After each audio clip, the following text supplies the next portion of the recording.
The work that comes out of my office is based out of a public health model, primary prevention. And it's important to know that primary prevention is not one and done, but encompasses many different approaches for addressing a very complicated issue. We focus on skill development. We want to engage community members such as yourself in the prevention work. It's important to know that we want to change systems.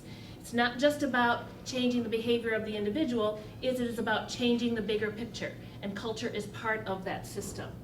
It's important to know that we try to use universal messages and population-based messages. It kind of goes back to what Kristen was saying before, putting it in student language, for example, and making that message consistent across campus so everybody's on the same page.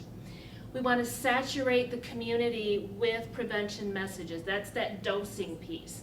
And we do that in a variety of ways and in creative ways. And specifically, we use the socio-ecological model for the work that we do. And here we have a picture of what that socio-ecological model looks like. And you can see on the right, we talk about the individual and the skill development. And on the far left is where we get the population-based information out to across the campus. And you'll see the level of influence also. If you look at the individual, if we're just working on skill development of individuals, we're not going to be able to reach all of the individuals.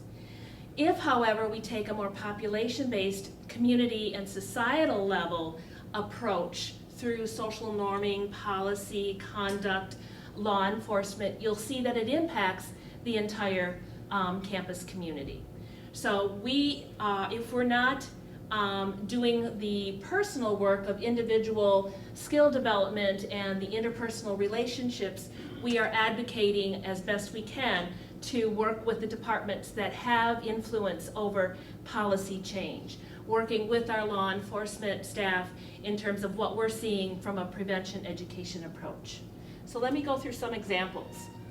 At the individual level, we do bystander education, and we have a program on campus since 2012 called Speak Up, Get Help, Just Act. The goal here is to help students develop those skills. We, based on the information that Michelle shared with us, students reported seeing some incident, but they didn't know how to act, didn't feel comfortable acting, and so we try to develop those skills through a 90-minute program where we present scenarios in the context of YouTube videos and PowerPoint presentation, and then we break up the group into smaller groups, and give them scenarios that they have to problem solve. And this takes, like I said, 90 minutes. Oh, there's the training workshops. We want to increase awareness and understanding. We want to make students leave with a sense of how they can act in the event that they do come across the situation. And we want to make sure that we increase their commitment to act. At the interpersonal relationship level of that sphere of the socio-ecological model, we do presentations, prevention education presentations, interpersonal violence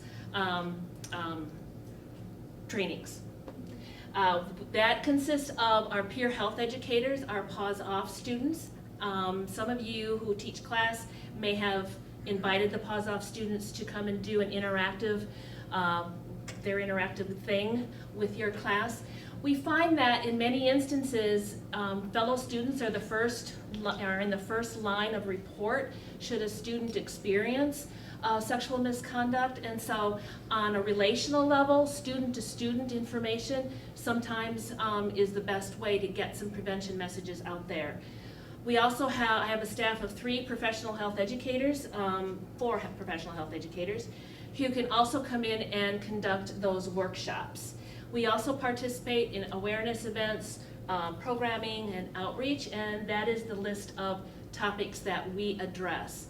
Note that in the bottom part, we will frequently, on the last slash there, we frequently get asked to do things that we are not trained to do. We are public health educators.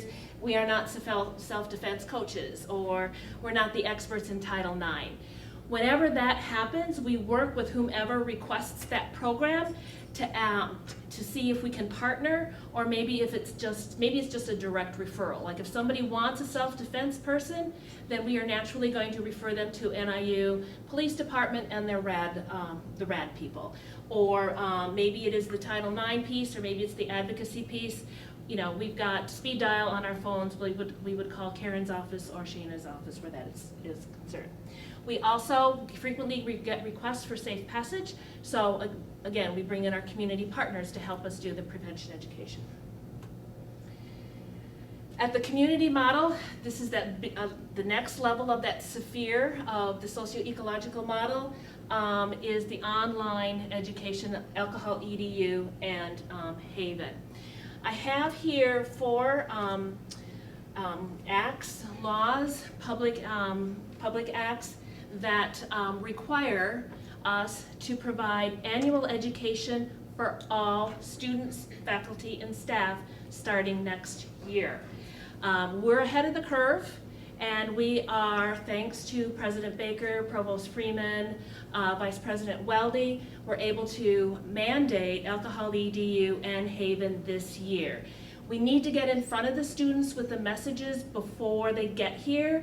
And I forget, maybe Michelle might have said, the first 6 weeks is when students are most vulnerable on campus. So if we can get students to take these online modules before they get here, or the few weeks into the semester, we're getting ahead of that learning curve for them in terms of healthier decision making. To date, we are at about 74% compliance rate. All students now who have not completed Alcohol EDU or Haven have a hold on their registration. So if you know of any first year students, including transfer students, and they come to you and say, why is there a wellness promotion hold on my ability to register? And apparently they didn't read the 5, 6, 7 emails that they have received over the course of the semester thus far, suggesting that this is mandated, you got to do it. So once they understand why, they're very compliant. At the societal level, we support the policies, procedures, like I said, law enforcement, that curriculum infusion piece. We've already mentioned the syllabi statements, although not required. We are encouraging all faculty and staff to have a statement in their syllabi with respect to services and maybe some definitions and that sort of thing. We also do some of the advocacy for that the social change norms campaigns. And this is an example of our bystander education, Speak Up, Get Help, Just Act. This is our first poster of the semester, and it has in it pieces of the new consent policy. And I apologize for why it is so blurry. Trust me, if you walk around campus and see the poster, it's not blurry. It's just because it's 3:30 on a Friday afternoon. So to request a program from us, wellness promotion, just go to our website, and in the lower corner of our website is a little squirrel that says request a program. And so you just go in and you fill out the whatever information you want. Somebody would call you and we will customize whatever it is that you would like to have for your student organization, your class, your group. Even as the professional staff, faculty and staff that are in the room, if you would like to have a more in-depth conversation about what we do to help your students, feel free to give us a call. Lastly, with Karen's permission, I am giving you a screenshot of what the sexual misconduct website is going to look like coming out of her office. And this is just a screenshot, it's not active. But in here there will be a link to prevention, education, and resources. So you can always look us up on that website. Safe Passage is listed as well. So if you can't remember all of this, you go to the Title IX, just go to the Title IX. It'll be everywhere. It'll be everywhere. So, Every web page. Excellent. All right. That's it for me. Thank you.